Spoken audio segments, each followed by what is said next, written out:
Okay, project Kushal. ಸರಿ ನೋಡಿ, first air defence system ಅಂದ್ರೆ ಏನು ಅಂತ ಅರ್ಥ ಮಾಡಿ. Should understand air defence system.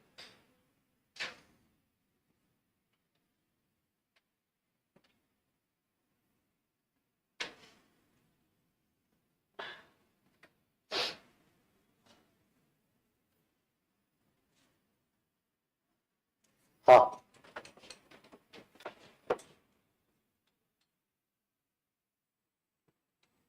Please first air defence system ಹೆಂಗ್ ವರ್ಕ್ ಆಗುತ್ತೆ ಅನ್ನೋದು ಅರ್ಥ ಮಾಡ್ಕೊ, ಆಯ್ತಾ?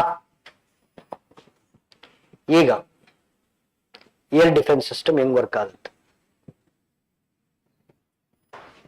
ಇನ್ನು ಕ್ಲಿಯರ್ ಇಮೇಜ್ ಬೇಕು.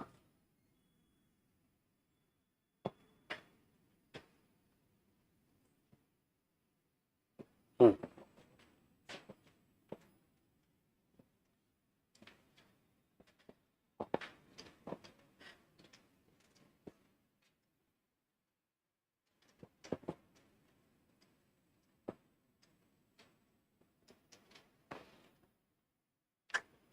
ಚಿಟ್.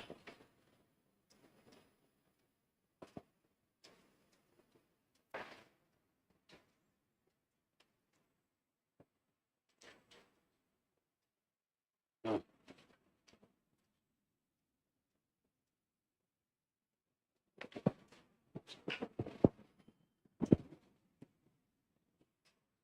ಹ್ಮ್ ಹೇಳಿ, ಆಯ್ತಾ? ಸರಿ, ಈಗ ಪಾಕಿಸ್ತಾನ ಮೇಲೆ ಮಿಸೈಲ್ ಅಟ್ಯಾಕ್ ಮಾಡ್ತು ಅಂತ ಇಟ್ಕೊಳ್ಳೋಣ. ಪಾಕಿಸ್ತಾನ ಮೇಲೆ ಮಿಸೈಲ್ ಅಟ್ಯಾಕ್ ಮಾಡ್ತು, ಕರೆಕ್ಟಾಗಿ ಕೇಳಿಸ್ಕೊಳ್ಳಿ. ಸೊ ನಮ್ಮಲ್ಲಿ ಗಡಿಗಳಲ್ಲಿ ನಾವು ಈ ತರ ಏರ್ ಡಿಫೆನ್ಸ್ ಸಿಸ್ಟಮ್ ಅನ್ನು ಜೋಡಿಸಿರ್ತೇವೆ. ಇದು ಏರ್ ಡಿಫೆನ್ಸ್ ಸಿಸ್ಟಮ್. ಸರಿ, ಇದೇನ್ ಮಾಡುತ್ತಿರುತ್ತೆ, ರೆಡಾರ್ನ ಮುಖಾಂತರ ಸಿಗ್ನಲ್ಸ್ ಪಾಸ್ ಮಾಡ್ತಾ ಇರುತ್ತೆ. ಓಕೆ, ಎಲ್ಲಿವರೆಗೂ ಇದೆ ಅಂತಂದ್ರೆ ಭಾರತದ ಭೂಗಡಿಯಿಂದ 400 ಕಿಲೋಮೀಟರ್ ಸುತ್ತ, 400 ಕಿಲೋಮೀಟರ್ ರೇಡಿಯಸ್ ಅಲ್ಲಿ ಸಿಗ್ನಲ್ಸ್ ಪಾಸ್ ಮಾಡ್ತಿರುತ್ತೆ. ಈ 400 ಕಿಲೋಮೀಟರ್ ಒಳಗಡೆ ಓಕೆ ಯಾವುದೇ ಒಂದು ವಸ್ತು ಹಾರಾಟ ಮಾಡಿದ್ರು ಕೂಡ ಓಕೆ ಈ ಸಿಗ್ನಲ್ಸ್ ವಸ್ತು ಸ್ಕ್ಯಾನ್ ಮಾಡುತ್ತೆ. ಸ್ಕ್ಯಾನ್ ಮಾಡಿ ಕಮಾಂಡ್ ಸೆಂಟರ್ ಕಳಿಸುತ್ತೆ. ನಿಮ್ಗೆ ಅದು ಕಮರ್ಷಿಯಲ್ ಫ್ಲೈಟಾ ಅಥವಾ ಡ್ರೋನಾ, ಮಿಸೈಲಾ, ಓಕೆ ಅಥವಾ ಒಂದು ಹಕ್ಕಿ ಹಾರಾಟ ಮಾಡೋದು ಗೊತ್ತಾಗುತ್ತೆ. ಭಾರತದ ಭೂಗಡಿಯಿಂದ 400 ಕಿಲೋಮೀಟರ್ ರೇಡಿಯಸ್ ಅಲ್ಲಿ ಯಾವ ವಸ್ತು ಹಾರಾಟ ಮಾಡಿದ್ರು ಗೊತ್ತಾಗುತ್ತೆ. ಯಾಕೆಂದ್ರೆ ಈ ರೆಡಾರ್ಸ್ ಸಿಗ್ನಲ್ಸ್ ಎಮಿಟ್ ಮಾಡ್ತಾ ಇರುತ್ತೆ. ಆ ಸಿಗ್ನಲ್ಸ್ ಏನ್ ಮಾಡುತ್ತೆ, ಪ್ರತಿಯೊಂದು ಬಾಡಿನೂ ಸ್ಕ್ಯಾನ್ ಮಾಡುತ್ತೆ. ಸ್ಕ್ಯಾನ್ ಮಾಡಿದ್ರೆ ಅದು ಶೇಪ್ ಸಿಕ್ಬಿಡುತ್ತೆ. ಶೇಪ್ ಅದು ಹಕ್ಕಿನ, ಏರೋಪ್ಲೇನ, ಡ್ರೋನ್, ಮಿಸೈಲ್. ಓಕೆ ಎಸ್, ಈ ರೆಡಾರ್ ಅದನ್ನ ಸ್ಕ್ಯಾನ್ ಮಾಡಿದಾಗ ಇಲ್ಲಿ ಕಮಾಂಡ್ ಸೆಂಟರ್ ಕಾಣಿಸುತ್ತೆ. ಕಮಾಂಡ್ ಸೆಂಟರ್ ಪ್ರಾಸೆಸ್ ಮಾಡುತ್ತೆ. ಆಯ್ತಾ? ಅಪ್ಪಿ ತಪ್ಪಿ ಅದು ಮಿಸೈಲ್ ಅಂತ ಗೊತ್ತಾದ್ರೆ, 400 ಕಿಲೋಮೀಟರ್ ರೇಡಿಯಸ್ ಅಲ್ಲಿ ಯಾವ್ದಾದ್ರು ಮಿಸೈಲ್ ನಮ್ ಕಡೆ ಬರ್ತಾ ಇದೆ ಅಂತ ಗೊತ್ತಾದ್ರೆ okay so yes, launch system activate ಆಗಿಬಿಡುತ್ತೆ. ಆಂಟಿ ಮಿಸೈಲ್ ಶೂಟಪ್ ಆಗುತ್ತೆ. ಓಕೆ, ಪಾಕಿಸ್ತಾನದಿಂದ ಕ್ಷಿಪಣಿ ಭಾರತದ ಗಡಿ ಒಳಗೆ ಬರದೇ ಇಲ್ಲ, ಅದು ಪಾಕಿಸ್ತಾನದಲ್ಲಿ ಹೊಡೆದಾಗ್ತದೆ. Okay, this is called as air defence system. This is called as air defence system. ಇದಕ್ಕೆ ಏರ್ ಡಿಫೆನ್ಸ್ ಸಿಸ್ಟಮ್. ಭಾರತದ ಗಡಿ ಒಳಗಡೆ ನೋಡಿ, ಹೆಚ್ಚು ಕಮ್ಮಿ ನಮ್ಗೆ ಆಪರೇಷನ್ ಸಿಂಧೂರ್ ಆದ್ಮೇಲೆ ಓಕೆ ಪಾಕಿಸ್ತಾನ 5,000ಕ್ಕೂ ಹೆಚ್ಚು ಡ್ರೋನ್ಗಳನ್ನು ಉಡಾಯಿಸಿತ್ತು. ಯಾವ ಭಾರತದೊಳಗೆ ಬಂದಿಲ್ಲ. ಹಾಗಂತ ಯಾವ ಏರ್ ಡಿಫೆನ್ಸ್ ಸಿಸ್ಟಮ್ ಕೂಡ 100% ಅಕ್ಯುರೇಟ್ ಕೆಲಸ ಮಾಡೋದು. ಓಕೆ, ಇವಾಗ 5,000 ಲಾಂಚ್ ಮಾಡಿರ್ತಾರೆ ಅಂದ್ರೆ ಒಂದ್ 200-300 ಒಳಗೆ ಬರ್ತಾವೆ. ಒಳಗೆ ಬಂದು ಸ್ವಲ್ಪ ಸಣ್ಣ ಪುಟ್ಟ ತೊಂದರೆ ಆಗ್ತಾವೆ. But 85 to 90% of the air attacks ಗಾಳಿలో ಹೊಡೆದಾಗ್ತೀವಿ. ಆಯ್ತಾ? ಸರಿ, ನಮ್ದು ಭಾರತದ ಬಂದು multi layered air defence system ಅಂತ ಕರಿತೀವಿ. Multi layered air defence system ಹೆಂಗಿದೆ ನಮ್ದು ಭಾರತದ್ದು? Lesson year. ಓಕೆ, ಹೆಂಗಿದೆ ನಮ್ದು ಭಾರತದ್ದು ಅಂತಂದ್ರೆ, S one second, multi layered air defence system of India.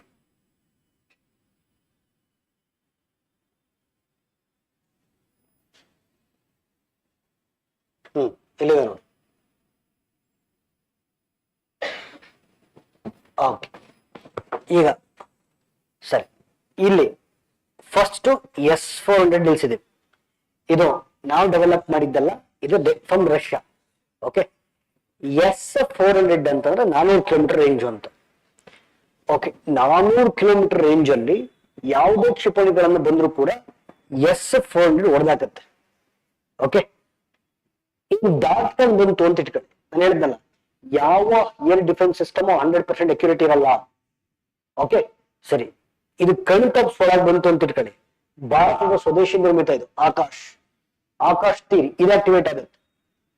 Okay, ಇದನ್ನು ಕಣ್ ತಪ್ಪಿಸೊಳಗೆ ಬಂತು ಅಂತ ಇಟ್ಕೊಳ್ಳಿ, spider is imported from Israel. Okay, spider ಮತ್ತು ಬರಾಕ್ ಅಂತ ಬರುತ್ತೆ. ಆಕ್ಚುಲಿ ಇಲ್ಲಿ 4 ಇನ್ನೊಂದು ಲೇಯರ್ ಇದೆ. ಓಕೆ, S-400, ಅದಾದ್ಮೇಲೆ ಆಕಾಶ್, ಆಮೇಲೆ ಸ್ಪೈಡರ್, ಆಮೇಲೆ ಬರಾಕ್ ಅಂತ ಬರುತ್ತೆ, ಅದಾದ್ಮೇಲೆ ಇಗ್ಲಾಯಸ್. ಇದು ಬಿಡಿ, ನಾವು ಮಾಮೂಲಿ ಇಲ್ಲಿ ತುಂಬಾ ಹತ್ರಕ್ಕೆ ಬಂದಾಗ ಕೈಯಲ್ಲಿ ಹೊಡೆದು ಬಿಸಾಕ್ತಿವಿ, ಬಟ್ ನಮ್ದು ಎಷ್ಟು ಲೇಯರ್ಡ್ ಇದೆ, S-400, ಆಕಾಶ್, ಸ್ಪೈಡರ್, ಬರಾಕ್.